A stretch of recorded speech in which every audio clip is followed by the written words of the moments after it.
நம்ம பண்ணை இயற்கை அங்காடி 100% இயற்கை வேளாண் தயாரிப்பு. தொடர்புக்கு 87 54 44 92 99. உலகில் எங்கு பிறப்பினும் தமிழ் கற்கலாம் கற்பிக்கலாம். Learn and teach Tamil from world wide. Avvaiyar பாடசாலை.org. டிஎன் மீடியா நேயர்களுக்கு வணக்கம்.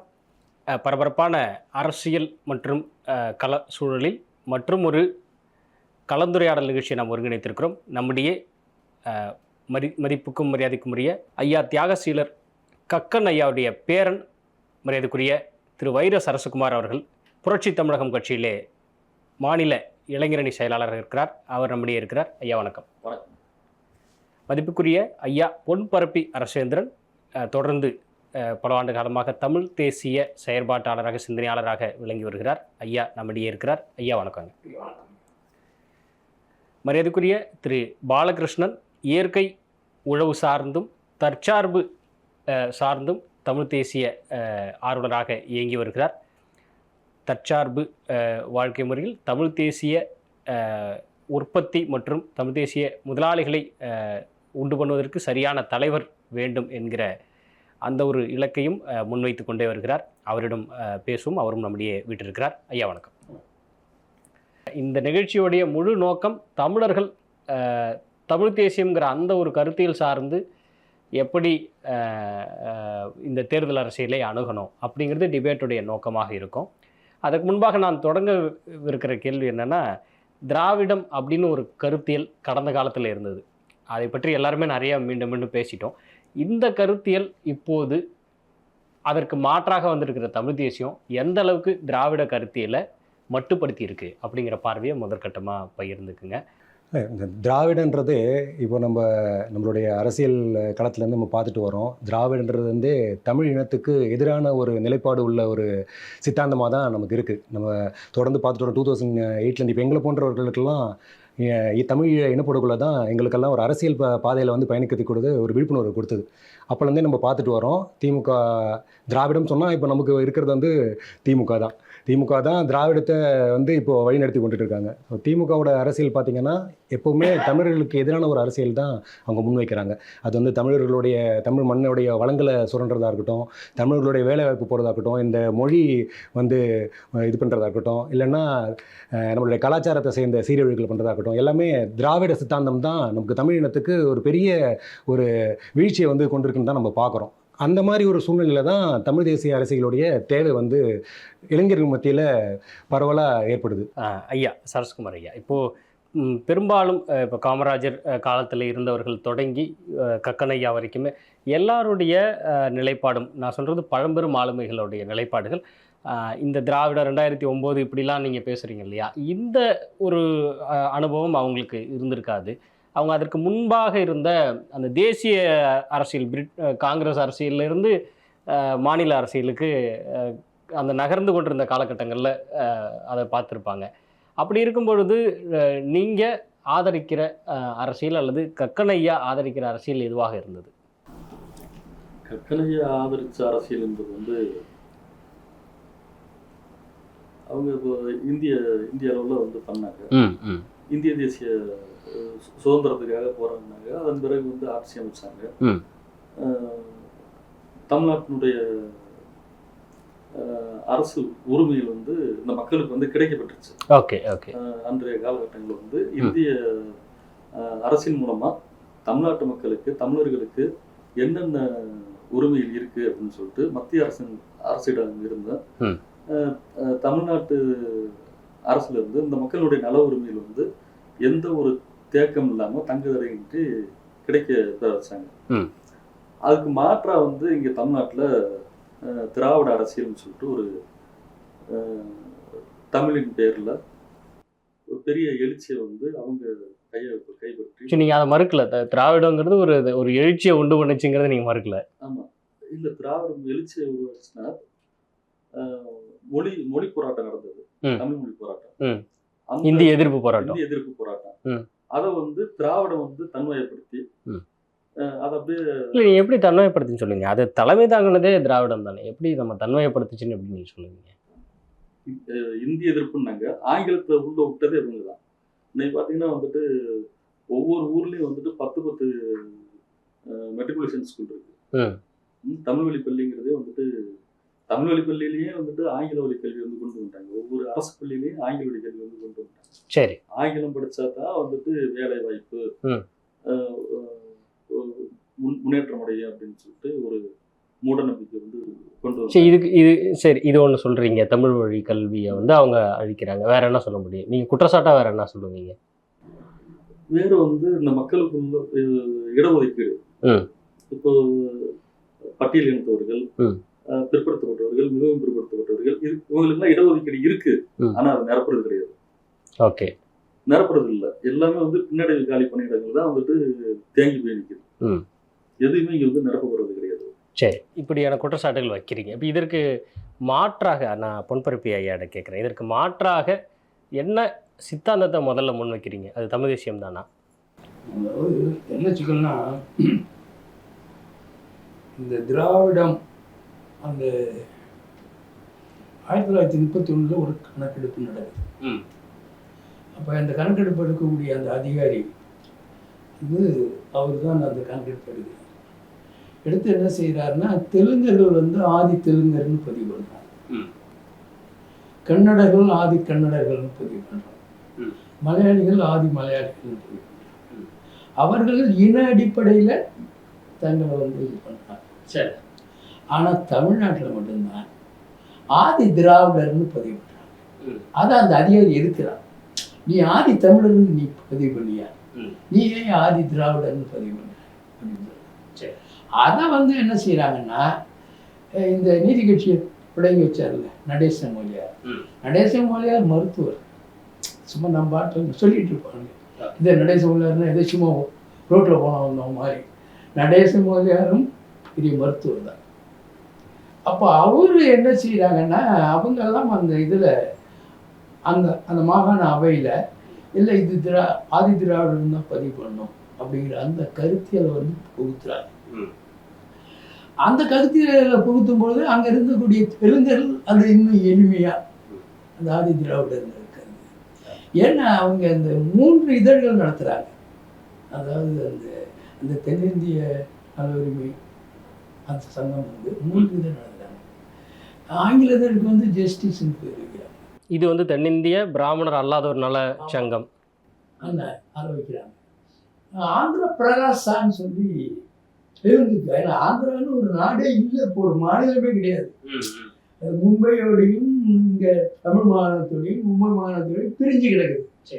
பிரிஞ்சு கிடந்தா கூட அவங்களுக்கு நாளைக்கு ஒரு ஆந்திர மாநிலம் உருவாக்கணும்னு அந்த கருத்து வந்து அவங்கள்ட்ட முன்கூட்டியே வந்துருச்சு.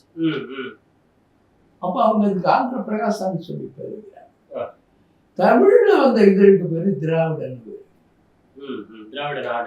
இல்ல அது முதல்ல திராவிடன் பேரு. அப்ப இது ஏன் தமிழன் வைக்கல அப்படின்னா, தெலுங்கர்களுக்கு தமிழன்னு வைக்கணும்ன்ற அந்த அந்த தமிழ் அடையாளத்தை அழிக்கணுங்கிறது அந்த அந்த தென்னிந்திய நல உரிமை சங்கத்திட்டே இருக்கு. அங்க நடந்ததான் வெற்றி பெற்றார். அப்போ 67ல் அண்ணாதுரை வந்து மக்களவையில் தான் போட்டியிடுறாரு. அவர் வந்து சட்டமன்றத்துக்கு போறாரு, போட்டியிடலை. ஏன் போட்டியிடலைன்னா அவருக்கு நம்பிக்கை இல்லை, நமக்கு வந்து ஆட்சி வந்துடுங்கிறது.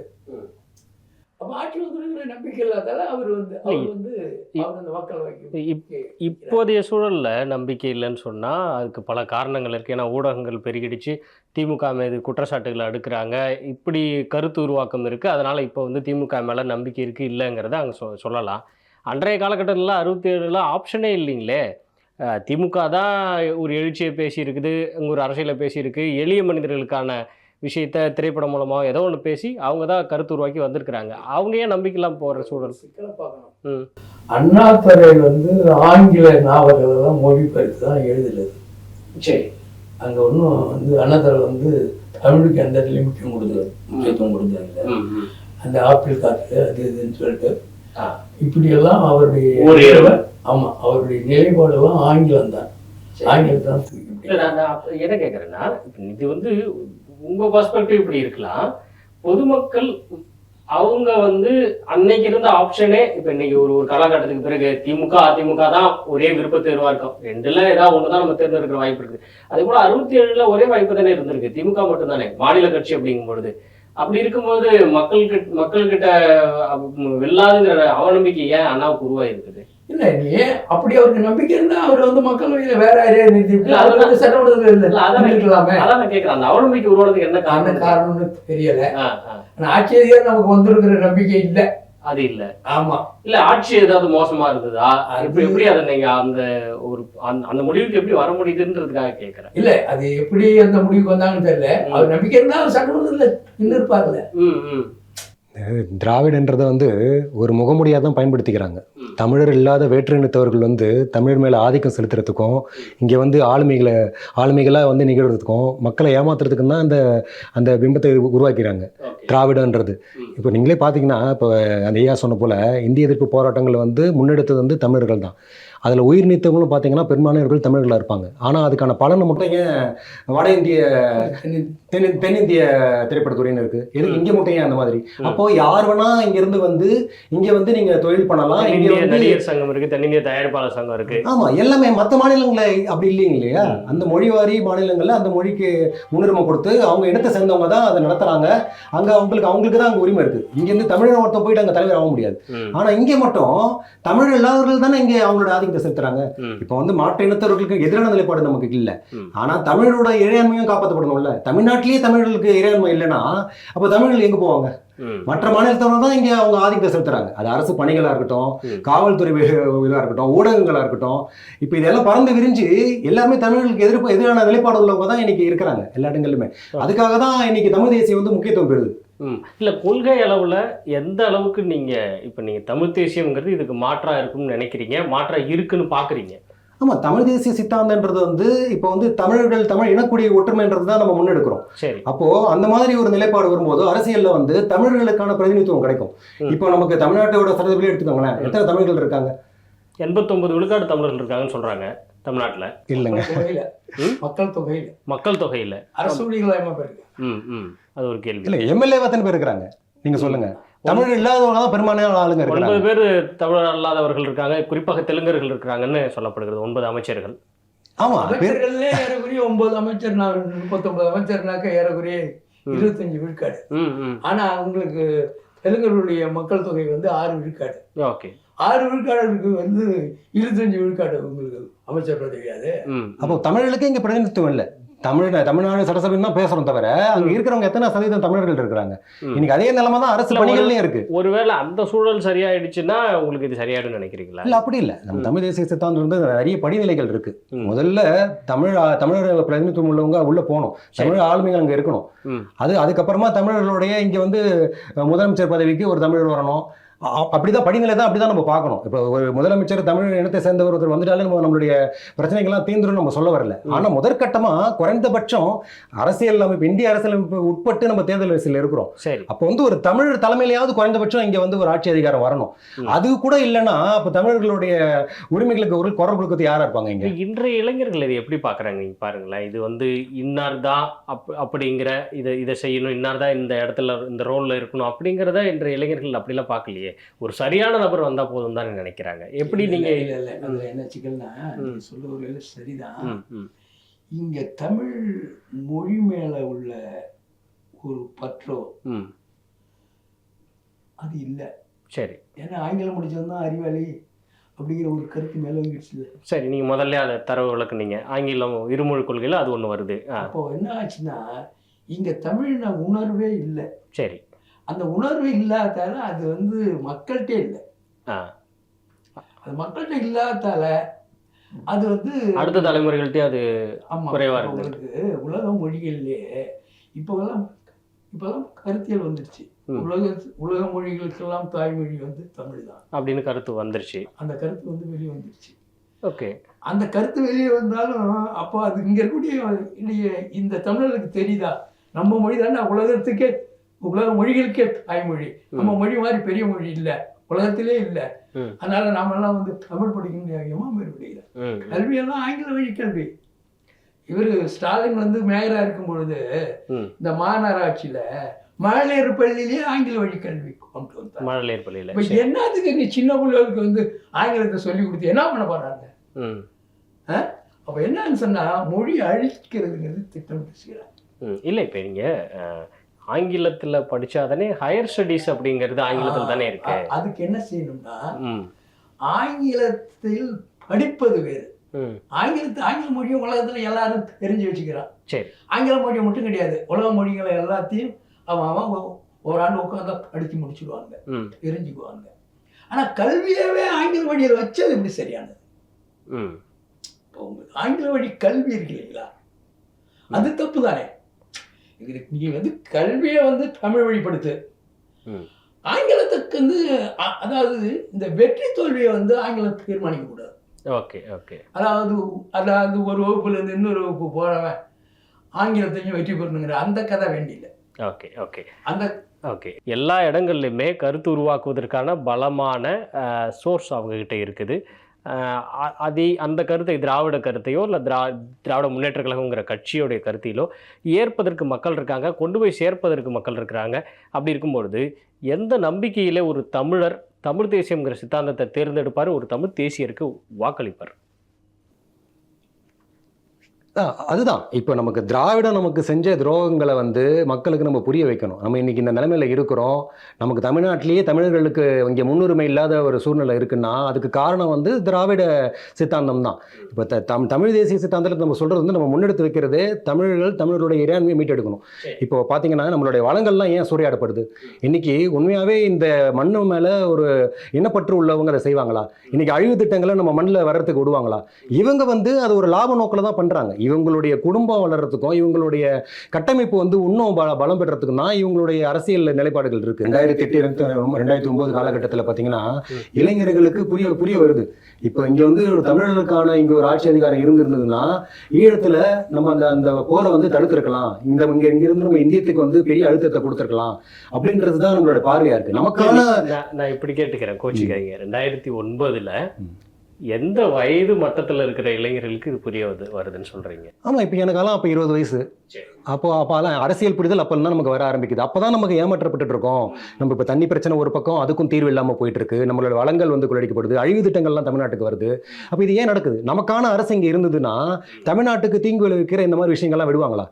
அப்போ இது தொடர்ச்சியாக நம்ம பார்க்குறோம். திராவிட அரசியல் வந்து அப்போனா ஒழிக்கப்படணுன்றது வந்து இதுலேருந்து தான் நமக்கு கருத்தியல் இயற்கையாகவே நமக்கு தன்னிச்சையாக வர்றது தான். இதை வந்து பல கட்டங்களில் வந்து பல கட்சிகள் பண்ணியிருக்காங்க, பல இயக்கங்கள் பண்ணியிருக்காங்க. இது ஒருத்தர் தான் நம்ம இதை பண்ணாருன்னு நம்ம சொல்லிட முடியாது. இப்போது நாம் தமிழ் கட்சி அதில் ஒரு பங்கு வகிச்சிருக்காங்க. மக்கள் எதிர்த்துல இந்த பரப்புரையை வந்து ஏற்படுத்துறதுக்கு தமிழ் தேசிய பேரியக்கம் பண்ணியிருக்கிறாங்க, தமிழக வாழ்வுரிமை கட்சி பண்ணியிருக்காங்க, ராமதாஸ் ஐயா பேசியிருக்காரு, திருமாவளவன் ஐயா பேசியிருக்காங்க, பல பேர் இதை பேசியிருக்கிறாங்க. ஆனால் இதுக்கு வந்து ஒரு முழு வடிவமாக நமக்கு இருந்து என்ன புரிய வருதுன்னா, தமிழர்கள் இதில் ஒன்றிணைஞ்சு இதை நமக்கு எதிரியாக நம்ம பார்க்க வேண்டியது வந்து இப்போ திராவிட சித்தாந்தத்தை தூக்கி கொண்டு வர திமுகவை தான். ஏன்னா இவங்களால தான் நம்ம பெரும்பான்மையான நம்ம இழப்புகளை நம்ம சந்திச்சிருக்கோம். இப்போ இன்னைக்கு கூட பார்த்தீங்கன்னா இன்னைக்கு நமக்கு சட்ட ஒழுங்கு பிரச்சனை இருக்கு. இன்னைக்கும் நம்ம எல்லாத்துக்கும் போராட்டி தான் இருக்கோம். இன்னைக்கு தமிழர்கள்லாம் இன்னைக்கு எல்லாருமே போராட்ட களத்தில் தான் இருக்கிறாங்க. உண்மையான உணர்வாளர்கள் நிறைய பேர் சிறையில் இருக்கிறாங்க. அதுக்கு காரணம் என்னன்னா திமுக அரசு தான். அப்போ அதனால தான் திமுக அரசை வந்து இப்போ தேர்தல் நிலைப்பாடு நீங்கள் சொன்னீங்கன்னா திமுக தான் தமிழர்களுக்கு எதிரான ஒரு சக்தின்றது வந்து தமிழர்கள் மத்தியில் ஒரு இன ஒற்றுமை வரணும். நமக்குள்ள பல வேற்று முரண்கள் இருக்கலாம், இதில் வந்து சாதி அரசியல் இருக்கு, இல்லாமல் இல்லை. ஆனால் இப்போ நம்ம தமிழ் குடிகளுக்குள்ள ஒரு ஒற்றுமை வந்து நம்ம உடனே ஒழிக்க வேண்டியது வந்து திமுகன்றது வந்து நிலைப்பாடு எல்லாருக்கும் வரணும். இல்லை, தமிழ் குடிகள் ஐயா பொன்பரப்பு ஐயா, தமிழ் குடிகளுக்கு என்ன அதிகாரம் இருக்குது? அவங்களுக்குள்ள இந்த இணக்கம் வந்து அவங்க எப்படி இதை செயல்பாட்டு களத்துக்கு மாற்ற முடியும்? தமிழ் குடிகளுக்கு இடையில வந்து என்ன சிக்கல்னா, இந்த தமிழ் குடிகளுடைய ஒற்றுமையை வந்து கெடுக்கிறதே வந்து இந்த திராவிடமும் இந்த தெலுங்கு திமுகவும் தான். இவங்க என்ன செய்வாங்கன்னா, ஒட்டுமொத்த தமிழங்களே அடிமையாக இருக்காங்க. அது வந்து பறைத்தமிழர்னு சொல்ல முடியாது, வன்னிய தமிழர்னு சொல்ல முடியாது, கொங்கு தமிழர்னு இல்லை, தேவர் தமிழர்னு இல்லை, ஒட்டுமொத்த தமிழமும் அடிமைப்படுத்தப்படுது. அது வந்து தெலுங்கு திராவிடத்தாலும் ஆரிய பிராமணியத்தாலும் ரெண்டும் உட்படுது. ஆனால் இந்த திருமாவளவன் போன்றவர்கள் என்ன செய்கிறாங்கன்னா, அதை திசை திருப்பி, ஐயோ எங்களுக்கு வந்து அந்த உரிமை இல்லை, இந்த உரிமை. யார் முதல் எதிரி? யார் இப்போ ஆட்சியில் இருக்கிறது? யார் ஆட்சியில் இருக்கிறவர்களை எதிர்த்து தானே போராடணும். சரி, இப்போ வன்னியர்கள் ஆட்சியில் இருக்காங்களா? அதிகாரிகள் கூட இல்லை, அதிகார வகுப்புல கூட வன்னியர்கள் கிடையாது. இப்போ சசிகலா காலங்கள்ல கொஞ்சம் பேர் உக்குளத்தோரை போட்டுக்கிட்டாங்க, அவங்க கொஞ்சம் பேர் தான் இருக்காங்க. அவங்களும் இன்னும் முழுமையான நிலைக்கு வரல. அப்போது என்ன சிக்கல்னா தமிழ்நாட்டில் வந்து அதிகார வகுப்புலேயும் தமிழர்கள் இல்லை, ஆட்சியாளர்களும் தமிழர்கள் இல்லை. அப்போ இதெல்லாம் இருக்கிறதால என்ன ஆகுதுன்னா இன்றைக்கு வந்து தமிழர்கள்ட்ட ஆட்சி அதிகாரம் இல்லை. சரி, அப்போ ஆட்சி அதிகாரம் ஆதிக்கம் பண்றது யாரோ அவங்கள எதிர்த்து போராடாம, அது வன்னியர்களுக்கும் பறையர்களுக்கும் மோதல், பல்லர்களுக்கும் முக்குளத்தோருக்கும் மோதல், இதை வந்து திட்டமிட்டு நடத்துறாங்க. திட்டமிட்டு நடத்துறாங்க அப்படிங்கிறத இப்போ நாங்கெல்லாம் திருமாவளவன் இருக்கும்போது அவர் சார் சொன்ன மாதிரி தமிழ் தேசியத்துக்காக அவர் பேசினாரு. நிறைய பேர் தாய் மண் ஒரு இதழ் கூட நடத்தினார். தாய் மண்ணுங்கிற பேர்ல அவர் நடத்தினார். ஆமா, அவர் நடத்தினார் பண்ணாங்க. இப்ப இன்னைக்கு அவரு திமுகவுல போய் சேர்ந்த உடனே இன்னைக்கு பாத்தீங்கன்னா எத்தனை உயிர்களை பலி கொடுத்தியாலும் திராவிடத்தை நாங்கள் பாதுகாப்போம். இப்ப திராவிடத்தை பாதுகாக்கிறதுக்கு இந்த மக்கள் வந்து எத்தனை உயிர்களை வேணுமானாலும் பலி கொடுப்பேன் அப்படிங்கிறாரு. அப்போ அந்த அளவுக்கு திராவிடத்துக்கு வந்து ஒரு ஆபத்து பாதிப்பு அவ்வளவுதான், ஒரு அழியிற காலம் வந்துருச்சு. இளைஞர்கள் வந்து தமிழ் தேசியத்தை நோக்கி எந்திரிச்சிட்டாங்க, வளர்ந்துட்டாங்க, உணர்றாங்க. இல்லை, இப்போ எங்கள் பிரச்சனை என்னென்னா தமிழ் தேசியமே இன்னும் வெகு மக்கள்கிட்ட பரவலாக சென்று அடையாத சூழலில் அந்த தமிழ் தேசியத்துலேயும் நீங்கள் இப்படி ஒன்று வைக்கிறீங்களே, இல்லை இவன் வந்து எதிரி, இவன் நண்பன் அப்படின்னு ஒன்று பிரிக்கிறீங்களே, அவங்களுக்கு என்ன புரியும்? நான் என்ன சொல்றேன்னா, இப்போ உங்களுக்கு திராவிடத்தை தூக்கி பிடிக்கிறது தெலுங்கு திமுக, அது கிளியரா சொல்றீங்க. ஆமா, அப்போ அந்த தெலுங்கு திமுக எதிரியா இல்லையா தமிழினத்திற்கு அப்படிங்கிறதெல்லாம் எல்லாரும் குழப்பம் பண்றது. சரி, வேல்முருகன்ல இருந்து திருமாவுல இருந்து இப்ப அந்த குழப்பம் வந்து சீமாட்டி வந்துருச்சு. இப்போ ராமதாஸ் திமுக போகணுங்கிறது. அப்ப என்னன்னா இந்த குழப்பங்கள் வந்து ஒரு தெளிவான வரையறை இல்லை. அந்த வரையறை இல்லாதால நாம யாரை எதிர்க்கணும், யாரை ஆதரிக்கணும் அப்படிங்கிற அந்த தெளிவு இல்லாம எல்லாமே தெலுங்கு திராவிடத்துக்குள்ளாரே நின்றுட்டு இருக்காங்க. இல்லை, இப்போ நீங்கள் சொன்ன பட்டியலில் திருமாவளவனோ வேல்முருகனோ அவங்க திமுக கூட்டணியில் இருக்கிறாங்க, ராமதாசன் திமுக இருந்து அழைப்பு வந்திருக்கு, போகிற மாதிரி இருக்குது. நாம் தமிழர் கட்சியை பொறுத்த வரைக்கும் அவங்ககிட்ட பேசும்போது அவங்க வந்து நாங்கள் வந்து அரசியலாகிறங்காலமாக அவங்கள பார்த்தபோது எனக்கும் பாராட்டுறமே தவிர மற்றபடி கொள்கை ரீதியாக கோட்பாடு ரீதியாக எதிரி தான்றது. நான் என்ன சொல்கிறேன், கொள்கை ரீதியாக திமுக தெலுங்கு திமுகவும் தெலுங்கு திராவிடமும் எதிரி இல்லையா? எதிரின்னு தான் அவங்க சொல்கிறாங்க. சரி, எதிரின்னு சொல்கிறாங்க, உறுதியாக சொல்கிறாங்க. அதில் சரி எதிரின்னு சொல்கிறாங்க. எதிரின்னு சொல்லிட்டு சும்மா ஒரு விஜய் ஒரு நடிகருக்கு மேல அவருக்கு எந்த இதுவும் கிடையாது. சரி, அவருக்கு வரக்கூடிய இந்த கூட்டமெல்லாம் வாக்க ஆகுமா ஆவாதானே தெரியாத அதான் ஒரு இக்கட்டான நிலை. ரஜினி கமல் மாதிரிதான். ஆமா, இது ஆகுமா? ஏன்னா சிவாஜி நின்று தோத்துருக்காரு, நீங்க அதை விடுங்க. சிவாஜியே வந்து திருவேறு தொகுதியில் நின்னாரு. ஏன் திருவேறு தொகுதியில் நின்னாரு?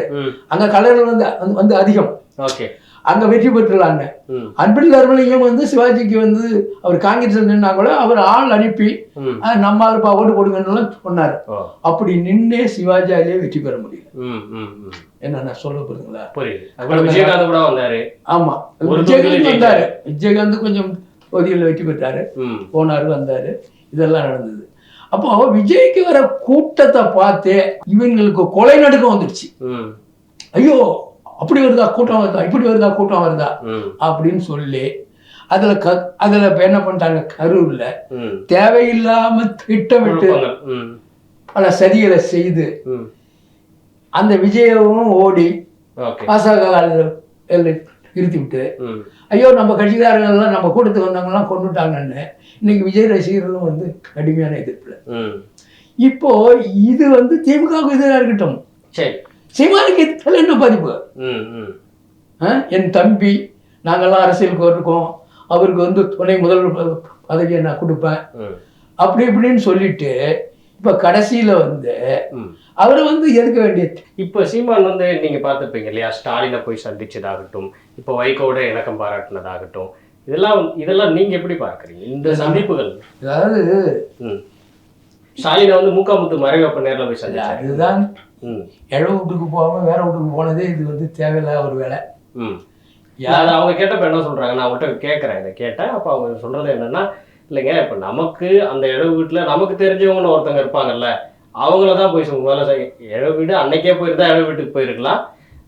அன்னைக்கு தாமதமாகிடுச்சு, தாமதமாகிட்டு போகும்போது நமக்கு தெரிஞ்சவங்க அந்த அந்த இளவு வீட்டுக்காரங்களாம் நேரடியாக நமக்கு தெரியாது. நமக்கு தெரிஞ்சவங்க எங்க இருக்காங்களோ அங்கே போயிட்டு ஏன் இப்போ சீமானாக்கா அந்த இழவுட்டுக்காரங்களுக்கு தெரியாதா? ம் ம் இப்போ நான் என்ன கேட்குறேன், சரி சீமானை வந்து யாருக்கு தெரியாது இப்போ? சரி, இப்போ இங்கே வாங்க. நீங்கள் வைகோ விஷயத்துலேயே நீங்கள் சொல்லும்பொழுது அவர் எங்கேயும் போய் தேடி போகல, நின்று பேசிட்டு இருக்காரு. அந்த இடத்துல வைகோ வந்து கட்டி அணைச்சி பிடிச்சிட்டு போக போகிற சீமானை அவர் தான் நிறுத்தி வச்சுக்கிட்டு செந்தமிழ் சீமா அப்படின்னு நீங்கள் சொன்னது போல அன்னைக்கு ஒரு நிலைப்பாடு, தமிழ் தேசியம் பேசிட்டு சீமான்னு ஒருத்தன் வர்றான், நம்ம எல்லாம் ஒன்றிணையணும், அவன் எதிர்க்கணும், உள்ள விடக்கூடாதுன்னு பேசின வைகோ அவர் தானே அப்படியே மாற்றி பேசுறாரு. சீமான் எங்கேயும் நிலைப்பாட மாற்றல. ஒன்றும் இப்போ வந்து அந்த வைகோ வர பாதையில் தான் போகணுமா? இவருக்கு பிடிக்கல, இவர் வேற திசையில போக வேண்டியதானே? அவரை போய் பிடிச்சிட்டு கண்டுபிடிச்சு நிக்க வேண்டியதே. நான் என்ன சொல்றேன், இந்த இந்த விஜயை வந்து பேசுனதுல திருமாவும் சீமானும் தான் அதிகமா பேசிடுவான். சரி, திருமாவும் சீமானும். ஆமா, அவனை கைது பண்ணல போகல வரல அப்படி இப்படின்னு நிறைய பேசுறாங்க. சரி, நிறைய பேசிட்டாங்க. நான் என்ன சொல்றேன், இதை இப்படியே விட்டுருந்தா அது ஒண்ணுதான் போயிருக்கும். அதான் விஜய்க்கு இவ்வளவு பெரிய நெருக்கடி கொடுக்கலன்னா அது என்ன ஆகும்னே தெரிஞ்சிருக்காது. இப்ப ஒரு நெருக்கடியை கொடுத்து அவங்களுக்கு ஒரு அரசியல் அனுபவத்தை கொடுத்துட்டு அவங்கள பாசாக்க போய் தாங்கி பிடிச்சி அப்போ ஒரு அரசியல்வாதி ஆக்குனதுல இந்த இந்த திமுக ஆட்சியினுடைய எதிர் விளைவு. அந்த திமுக ஆட்சியினுடைய எதிர் விளைவுக்கு திரும்ப அந்த கூட்டணி இருக்காரு, அது அது கூட்டணி தருமம். அத நாம வந்து அவர் ஏதாவது பேசிட்டு போறாரு. சீமானுக்கு என்ன வந்தது? அவ சீமான் நிலைப்பாடு அவர் தானே, அதெல்லாம் நாங்க சொல்றோம். இப்ப என்ன, இப்ப ஒரே ஒரு சிக்கல் பாருங்க, வேல்முருகன் இப்ப சொல்றாரு இன்னும் நாங்க திமுக கேட்டதுல உடன்பாடுக்கு வரல. ஏன் சொல்றாரு? அத இன்னொரு சட்டமன்ற எண்ணிக்கையை கூட்டி கேட்கறதுதான். அதுக்கு மேல அங்க ஒண்ணும் கிடையாது. வன்னியர்களுடைய இடஒதுக்கீடை ரத்து செய்தவர் இளைஞர் கருணாநிதி. எடப்பாடியார் கொடுத்த 10.5 வேணும்னே அந்த வழக்கை வந்து நடத்தி இங்க கீழ் நீதிமன்றத்திலே அம்பாசங்கருடைய அறிக்கையில குளறுபடி இருக்குன்னு அரசு வழக்கறிஞர் சொல்லி அந்த அந்த அந்த இடஒதுக்கீடு கால ஆனது இளைஞர் ஸ்டாலின். சரி, அவருடைய சொந்த மச்சானியே வழக்கு போட்டு அதை வந்து போக்கடிச்சுன்னு தெலுங்கு சார். அப்ப வன்னியருக்கு எதிராக இருக்கக்கூடிய கூட்டணியில் இவர் ஏன் இருக்காரு மாதிரி? அப்போ என்ன சிக்கல்னா, இவர்கள்ட்ட தமிழர்களுக்கு எதிரியார், நண்பர்கள், அதாவது வன்னியர்களுக்கு எதிரியார். சரி, அதே வன்னியர்களுக்கு பிரதிநிதியாக ஒரு தலைமை பிரதிநிதியாக இருந்த ராமதாஸ் அன்புமணியோட ரோல் என்னவா இருக்கு? இப்போ ஒரு விஷயம் என்னன்னு, ராமதாஸ் அவருடைய நிலைப்பாடு வேற, அவர் இன்னைக்கு திமுக ஆதரவு நிலைப்பாடு வர்றார். ஆனா அன்புமணி வந்து திமுக எதிர் நிலைப்பாடு வர்றார். சரி, ராமதாஸுடைய அரசியல் வளர்ச்சிங்கிறது இன்னுமே இல்லை. இது சரி, அது வந்து தேய்மானம் தான். ஆனா அன்புமணியினுடைய அரசியல் வளர்ச்சி கொஞ்சம் உண்டு. சரி, அப்போ என்னன்னு சொன்னாக்க, இன்றைய நிலையில அன்புமணி எடுத்த அந்த அரசியல் நிலைப்பாடு சரியானது. சரி, இல்லை நீங்கள் அவங்க தனிப்பட்ட முறையில் அவங்க நிலைப்பாடு சரி, அவங்க கட்சியை காப்பாற்றிக்கிறதுக்கான இதுவாக இருக்கும், வளர்ச்சிக்கு ஓகே. நீங்கள் சொன்னது போல் இப்போ வேல்முருகன் வன்னியர்களுக்கு இவ்வளோ எதிராக நடந்துக்கிட்டாருன்னு சொல்கிறீங்க, திருமாவளவன் மேலே குற்றச்சாட்டு வைக்கிறீங்க, தமிழ் தேசியத்துக்கு இவங்கெல்லாம் அன்ஃபிட்டுன்னு நீங்கள் சொல்கிறீங்கல்ல. அன்புமணி எந்த வகையில் சரியான தலைவர் வன்னியர்களுக்கோ இல்லை தமிழ் தேசியத்துக்கோ? வன்னியர்களுக்கோ தமிழ் தேசியத்துக்கோ அவர் வந்து தலைவர்னு நான் சொல்ல வரல. சரி, திமுக எதிர்க்கிறார், அதனால அவரை வந்து ஆதரிக்க வேண்டிய கட்டாயம் இல்லை. சரி, அதுதான் தவிர அவர் வந்து வன்னியர்களுக்கான ஒரு திமுக எதிர்ப்பு போக்க நேரடியாக பதிவு செய்யறாரா அன்புமணி? சரியா செய்யறார். ஓகே, அப்போ அதுதானே தவிர வன்னியர்களுக்கு வந்து நான் இப்படி கேட்கிறேன், அது எந்த கோணத்துல இருந்து? திமுகங்கிற ஒரு பெரும்பான்மை காம்படிஷன் போட்டி கட்சியை எதிர்க்கிற மனநிலை இல்லையா, இல்ல நீங்க சொல்றது போல இன ரீதியா குறிப்பிடுறீங்களே தெலுங்கு திராவிட கட்சின்னு அந்த மனப்பண்புல எந்த மனப்பண்பு இருக்கிறார்? அன்புமணிக்கெல்லாம் தெலுங்கு தமிழ்லாம் தெரியாது. ஓகே, அந்த பாலிடிக்ஸ் அதெல்லாம் அந்த அரசியல்லாம் அவர்கிட்ட இல்லை. அப்படி இல்லாதால அவர் வந்து ஆட்சி அதிகாரத்துக்கு வரணும்னு எல்லாம் நினைப்பாங்க. விஜய் மாதிரியே சொல்றீங்க? ஆமா, விஜய் நிலைப்பாடுதான். ஆமா, இவருக்கு கொஞ்சம் என்னன்னா கொஞ்சம் அரசியல் தெரியுது. அன்புமணிக்கு கொஞ்சம் இந்த மத்திய அமைச்சராக இருந்து போன அரசியல் கொஞ்சம் தெரியுது. இந்த விஜய்க்கு ஒண்ணுமே இல்லை, இப்பதான் வராப்புல. அவங்களும் படிப்படியா கத்துக்குவாங்க, நிற்பாங்க, நிற்க மாட்டாங்க, அது எதிர்காலம் ஏன்னா அவங்களுக்கு ஒரு மாடல் இருக்கு, ரஜினி, கமல், சரத்குமார்னு பெரிய மாடலே இருக்கு. இந்த விஷயத்துல வந்து ஒரு சின்ன மாற்று கருத்து இருக்கு எனக்கு. இப்போ நம்ம ரஜினியோடய நம்ம விஜயை பண்ண முடியாது. ஏன்னா இப்போ ரஜினி வந்து தீவிர தமிழர்களுக்கு எதிரான நிலைப்பாடு உள்ளவராக இருந்தார். ஸ்டெர்லைட்டில் போராடுறவங்களை வந்து அவர் வந்து தீவிரவாதிங்கனாரு, அந்த மாதிரி ஒரு முத்திரை கொடுத்தினாரு. அவர் இப்போ தமிழ் சார்ந்த எந்த ஒரு உரிமை இதுக்கும் குரல் கொடுத்ததில்லை. ஆனால் இப்போ விஜய் உள்ள வரும்போது பார்த்தீங்கன்னா தீவிர திமுக எதிர்ப்பு மனநிலையில தான் உள்ள வராரு. எனக்குடைய அரசியல் எதிரி திமுகன்றாரு, கொள்கை எதிரி பாஜகன்றார். ஸோ அதனால இப்போ விஜயோட வருகை வந்து தமிழர்கள் வந்து அவர் பொருட்படுத்த வேண்டிய வேலையே இல்லை. திராவிடம் அப்படிங்கிறது ஒரு கண்ணுங்கிறாருல்ல, அப்ப அது ஒரு சிக்கலா இல்லையா? இன்னைக்கு ஒரு தூய தமிழ் தேசிய கட்சியே இல்லை தமிழ்நாட்டில். இன்னைக்கு தூய்மை வந்து அப்புறம் முதல்ல தமிழ் தேசிய கட்சியே இல்ல. நீங்களே சொன்னீங்கல்ல பேரளவுல திராவிடங்கிறது இல்ல, அதுதான் நான் சொல்ல வரேன். தமிழ் தேசிய கட்சின்னே ஒண்ணு இங்க முதல்ல இல்ல. ஏன்னா தமிழ் தேசிய கட்சின்னு தன்னை முன்னெடுத்திக்கக்கூடிய இன்னைக்கு நாம் தமிழர் கட்சி அவங்க வந்து திமுக வந்து ஒரு தோழமை சக்தியா பாக்குறாங்க. இன்னைக்கு வந்து செந்தில் பாலாஜியை தம்பின்றாரு, இவர் வீட்டுக்கு போயிட்டு இவருடைய கொண்டாடுறாரு. ஆமா, வைகோ வந்து இன்னைக்கு யார் தழுவுறாரு. இன்னைக்கு வந்து அவர் வந்து ஒரு இணக்கமான ஒரு பந்தத்தை தான் அவங்களோட வச்சிருக்கிறாரு. இப்ப அவரோட இலக்கு என்ன? இப்போ நீங்க சொல்ற மாதிரி வேல்முருகன் திமுக வேல்முருகன் பத்தி நம்ம பேசல. வேல்முருகன் வந்து தன்னை வந்து தமிழ் தேசிய கட்சின்னு முன்னிலைப்படுத்தல. இப்போ இவர் நாம் தமிழர் வந்து தன்னை வந்து தமிழ் தேசிய கட்சியா முன்னிலைப்படுத்துறாங்க. நீங்க மறந்துட்டீங்களா? வேல்முருகனும் தமிழ் தேசிய கட்சியாக முன்னிறுத்துறாங்க. சீமானுடைய லோகோ மாதிரியே அவங்களுடைய லோகோ இப்ப புதிய லோகோ வந்துருச்சு. பல ஈழத்தமிழர்களுக்கு அடைக்கலம் கொடுத்தவரை ஒவ்வொரு இடத்துலயும் தமிழர் உரிமை பேரே தமிழர். வேல்முருகன் வந்து தமிழர் உணர்வாளர்ன்றதை நான் மறக்க முடியாது. இன்னைக்கு திமுக கிட்ட போயிட்டதுனாலே அவர் தமிழுக்கு எதிராக செயல்படுறாரு நம்ம சொல்லிட முடியாது. ஆனா நாம் தமிழர் கட்சி தங்களை எப்படி அடையாளப்படுத்திக்கிறாங்கன்னா இன்னைக்கு வந்து தேசிய தலைவரை வந்து அவங்களுடைய முகமா பயன்படுத்துறாங்க. தமிழ் தேசியத்தை அவங்களுடைய கொள்கையா சொல்றாங்க. ஆனா தமிழ் தேசிய கொள்கைன்னா என்னவா இருக்கணும்? முதல்ல வந்து தமிழ் தேசிய கொள்கைக்கு ஒரு இலக்கு இருக்கணும். இப்ப தமிழ் தேசிய அரசியல்ல பயணிக்கிறாங்கன்னா தேர்தலில் வெற்றி பெறணும்ன்றதான் அவங்களோட இலக்கா இருக்கணும். யார் எதிரின்றதை வந்து முதல்ல அதுல ஒரு புரிதல் இருக்கணும், தீர்மானிக்கணும். அப்ப அந்த புரிதல் உங்களுக்கு இருக்கா? இன்னைக்கு கூட்டணி அமைச்சு தேர்தலில் வந்து திமுகவை வீழ்த்தணும்ன்ற ஒரு நிலைப்பாடு இருந்ததுன்னா அவங்களுக்கு வந்து தமிழ்நாட்டில் வந்து ஆளுமைக்கு வரணும், ஆட்சி பிடிக்கணும்ன்ற ஒரு இலக்கு இருக்கு நம்ம சொல்லலாம். ஆனா நான் தனித்து தான் நிற்பேன். அன்னைக்கு பாத்தீங்கன்னா இன்னைக்கு தமிழர் ஒற்றுமையை பத்தி பேசுறாங்க, தமிழ் குடிகள் ஒற்றுமையை பத்தி பேசுறாங்க. ஏர்போர்ட் மூர்த்தி அவர் ஐயா வந்து அன்னைக்கு அவ்வளவு பெரிய தாக்குதல் நடக்குது. அவரை வந்து தாக்குனது யாருன்னு நமக்கு தெரியும். இப்ப ஆனா பாத்தீங்கன்னா அந்த மாதிரி ஒரு தாக்குதல் நடந்துட்டு அவருக்கு எதிராக தான் குண்டாஸ் போட்டிருக்காங்க. அந்த மாதிரி ஒரு சம்பவத்துக்கு காரணமான ரவுடிசம் பண்றாங்க. இன்னைக்கு அடுத்த ஒரு சம்பவம் நடக்குது. ரோட்ல யாரையோ பிடிச்சி இவங்க கார்ல பிடிச்சி இடிக்கிறாங்க. அந்த மாதிரி இடிச்சுட்டு ரவுடிசம் பண்றவங்களை வந்து இவர் வந்து எங்க அண்ணனை முறைச்சா நானே அடிப்பேன். அவங்க ஒரு உளவியலாளர் கேட்கறாங்க, உன்ன நீ முறைச்சா உன்னையும் அடிப்பமான்ற. அப்போ இவருடைய நிலைப்பாடு என்னவா இருக்கு? இன்னைக்கு வந்து திமுக தோழமை சக்திகளோட தான் இவர் வந்து அணுக்கமா இருக்கிறார். அங்கதான் மாண்பு காட்டுறாரு. ஆனா மக்கள் என்ன சொல்றாரு பாருங்க. ஐயா இந்த கருத்துக்கு வாங்க. சீமான் தனித்து நிற்கிறது அப்படிங்கிறது உள்ளபடியே சீமான் தேர்தலுடைய அவருடைய இலக்கு பாதிக்குதா? அதே போல திமுக வெற்றி பெறுவதற்கு அது காரணமா இருக்குதா? அதாவது சீமானுக்கு வந்து தான் கட்சிக்காரன் சட்டமன்றத்துக்கும் மக்களவைக்கும் போயிடக்கூடாது அப்படிங்கிறது உறுதியான கொள்கை. அது எப்படி சொல்றீங்க? ஏன்னா முதல் திமுக வந்து முதல் தேர்தலில் நிற்கும் பொழுதே கூட்டணியில் நிற்கிறாங்க. உழைப்பாளர் கட்சியெல்லாம் அவங்களுக்கு ஆதரவு கொடுக்குது. சரி, என்ன ஆதரவு கொடுக்குது, இது பண்றாங்க. இப்போ இங்க வந்து ஒத்தை கொள்கை உடையவர்களோட முதல்ல ஒரு ஐக்கியத்துக்கு வரணும். ஐக்கியத்துக்கு வந்தாதான் இப்போ நம்மளுடைய அரசியல்ங்கிறது தேர்தல் நிக்கிறதா வந்துருச்சு. சரி, தேர்தலில் நின்று ஏதாவது செய்ய முடியுமா அப்படின்னு ஒரு முயற்சி. அது சரி, அது செய்ய முடியுமா செய்ய முடியாதாங்கிறது அது இன்றைக்கு வந்து அப்படியே உறுதியா சொல்ல முடியாது.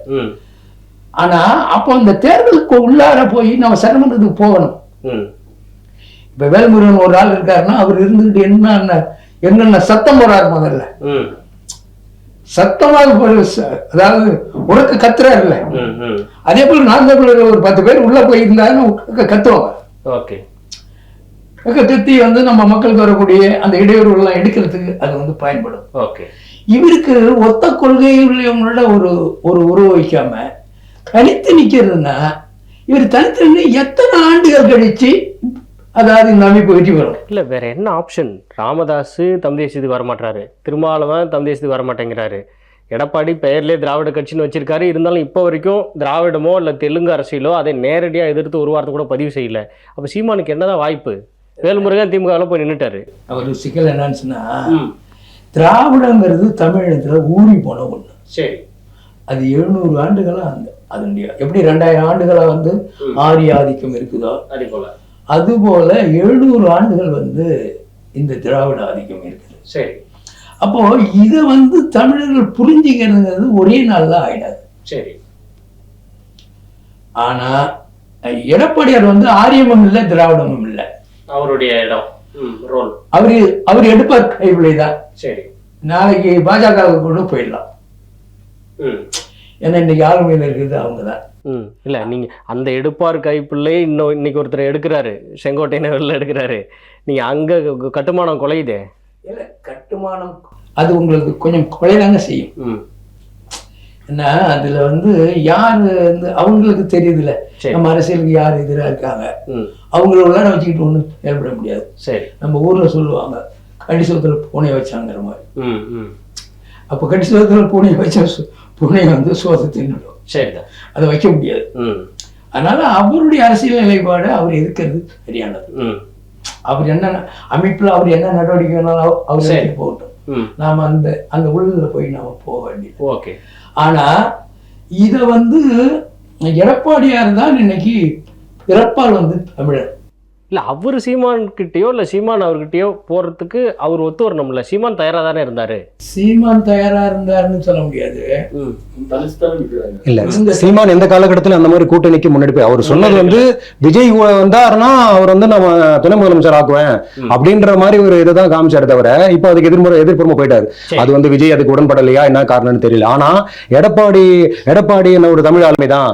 ஏன்னா இப்ப வந்து அதிமுகல வந்து எத்தனை பிளவுகள் ஆனாலும் அதிமுக கட்சியை வந்து இன்னைக்கு ஒருமிச்சு நிறுத்தி தான் ஒரு ஆளுமைன்னு நிரூபிச்சிட்டாரு எடப்பாடி. இன்னைக்கு ஒரு வலிமையான ஒரு ஆளுமையா அவர் நிக்கிறார். பேரளவுக்கு தான் ஒரு திராவிட கட்சின்னு இருக்கு தவிர, ஆனா எடப்பாடி தலைமையில இருக்கிறது வந்து நமக்கு ஒரு சாதகமான சூழ்நிலை தான். இப்ப நம்ம பாக்குறோம், இப்போ திமுகன்ற ஒரு ராட்சச சக்தியை வந்து வீழ்த்தணும்னா அதுக்கு நம்ம இருக்கக்கூடிய ஆப்ஷன்ஸ் என்ன நம்ம பாக்குறோம். ஒண்ணு, விஜய் போன்ற ஆட்கள் வந்து திமுகவை எதிர்ப்பு நிலை உள்ள ஆளுங்க வந்து நம்ம வந்து எடப்பாடியோட இணைஞ்சு தேர்தலை சந்திக்கலாம். ஏன்னா இப்ப சீமான் வந்து சொல்லிட்டாரு அவர் தனிச்சுதான் போக போறேன்ட்டு. அவர் வந்து அவருடைய சந்தை மதிப்பை கூட்டணும்ன்றதுதான் அவர் குறிக்கோளா இருக்கிறாரு. ஆட்சி அதிகாரத்துக்கு வரணும், திமுகவை வீழ்த்தணும்ன்ற இலக்கே அவருக்கு இல்ல. அப்ப நம்ம இருக்கக்கூடிய ஆப்ஷன் பாத்தீங்கன்னா இப்ப வந்து எடப்பாடி கூட நல்ல விதமா ஒரு கூட்டணி ஏற்பட்டு எடப்பாடி வந்து நல்ல வலுப்பெற்றாருன்னா அது மட்டும் தான் திமுகவை வீழ்த்தக்கூடிய வாய்ப்பு தமிழர்களுக்கு இந்த முறை. அப்படிதான் நான் பாக்குறேன். ஐயா, அதுல இன்றைக்கு திராவிடர்னா யாரு? அது என்ன திமுக கருணாநிதி குடும்பம் வந்து அதை வந்து புத்தகெடுத்து வச்சிருக்கு. அதுக்கு முன்பாக தமிழ் தேசியம்னா யார்? அதை யார் புத்தகம் எடுத்து வச்சிருக்காங்க? இல்ல தமிழ் தேசியம்னா தமிழர்கள் வந்து ஆட்சியத்துக்கு வரணும், தமிழர்களுக்கு அந்த ஆட்சியத்துக்கு வரணும். அவர்கள் வந்து ஆட்சியத்துக்கு வந்துட்டு நாளைக்கு அவங்க எல்லாத்துக்கும் தமிழர்களுக்கு செய்திருவாங்கன்னு சொல்ல முடியாது. அதுக்கு நாம கடுமையா போராடணும். அவங்க ஆட்சியில உட்கார வச்சுட்டா கூட அவங்கள அதை செய் இதை செய் அப்படின்னு சொல்லி நாம தொடர்ச்சியா போராட வேண்டியது. எடப்பாடிக்கு தன்னை தமிழர்னு கருத்த வேண்டிய கட்டாயத்துல தான் நாம இருக்கோம். அதுதான் நானும் சொல்றேன். நீங்க எடப்பாடிக்கு நீங்க தமிழர்ன்ற ஒரு கருத்தை அவருக்கு புரிய வைக்கணும். சீமானுக்கு அந்த நிலை இல்ல.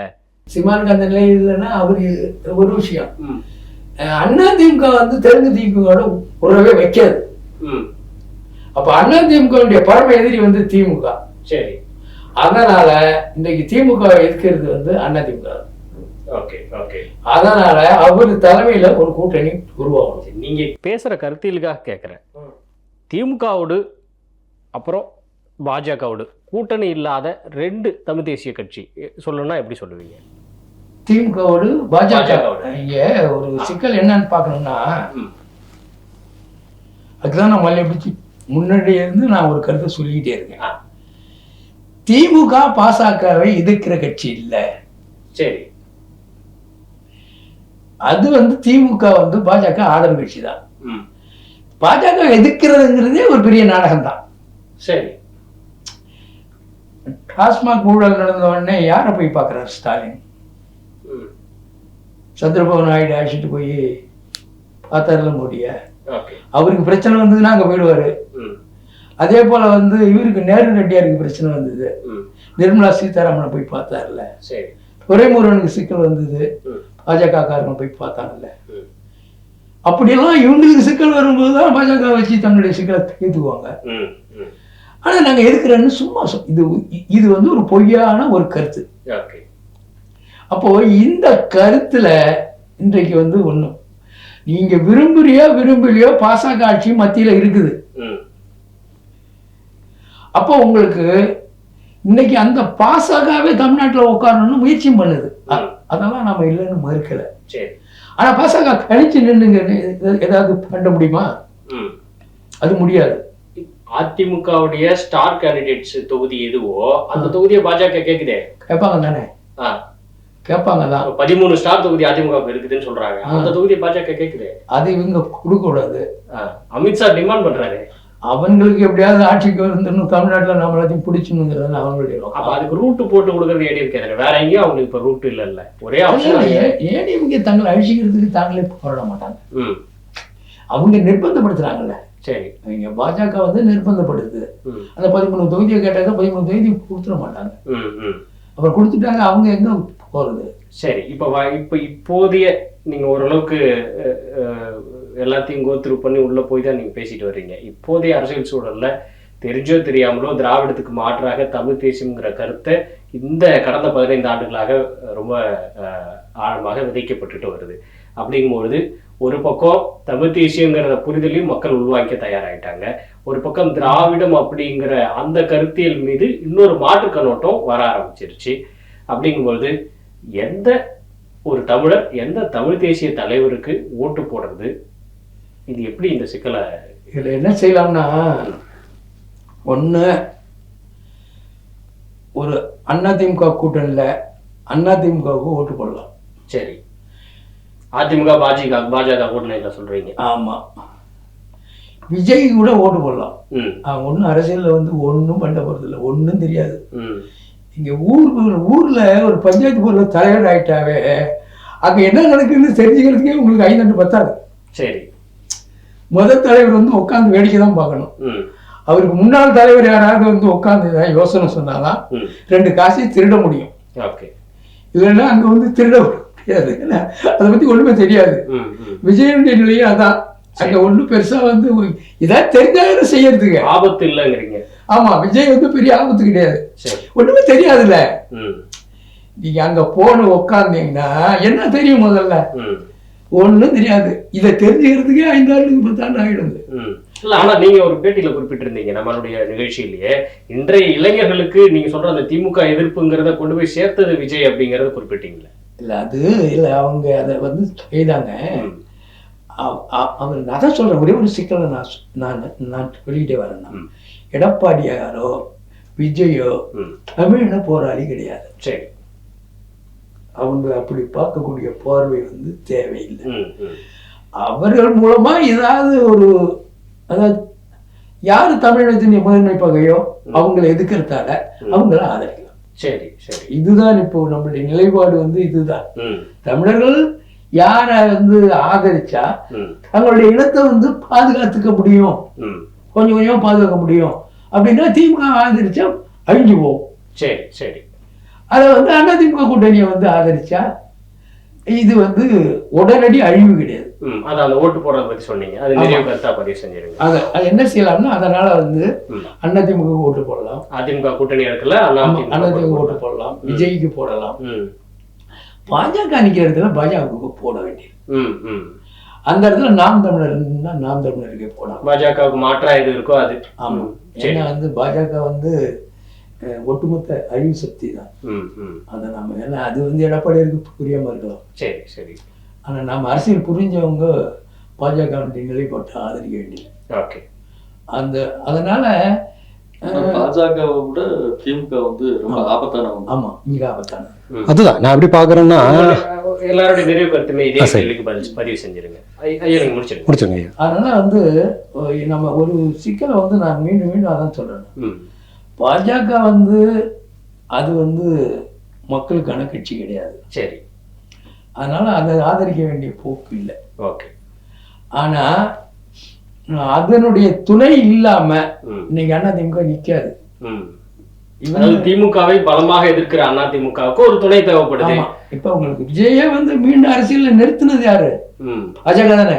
ஓகே, இல்லைன்னா இவங்க விரட்டினா எங்கேயா ஓடி தற்கொலை பண்ணிருப்பாங்க. ஓகே ஓகே, ஏன்னா அந்த அளவுக்கு விரட்டி விட்டாங்கல்ல.